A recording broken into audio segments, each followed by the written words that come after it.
మొన్నదాకా 98% striking rate అని చెప్పా, ఇప్పుడు 100% కొట్టాలి. అలాగే ఉభయ గోదావరి జిల్లాల్లో నా కోరిక ఒకటే, ఇక్కడ వైసీపీ జెండా ఎగరకూడదు. అధికార యంత్రాంగానికి ముగిమాట చెప్తాం, అధికార యంత్రాంగం మీరు ఇక మీదట ఆలోచించుకోండి, యు ఫాల్ ఇన్ లైన్. 6 నెలల్లో మా ప్రభుత్వం వస్తుంది.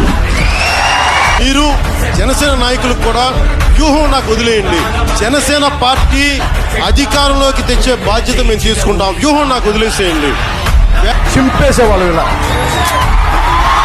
చింపేవాళ్ళు. జనం బాగుండాలంటే hello AP, bye bye YCP, hello AP, welcome JSP.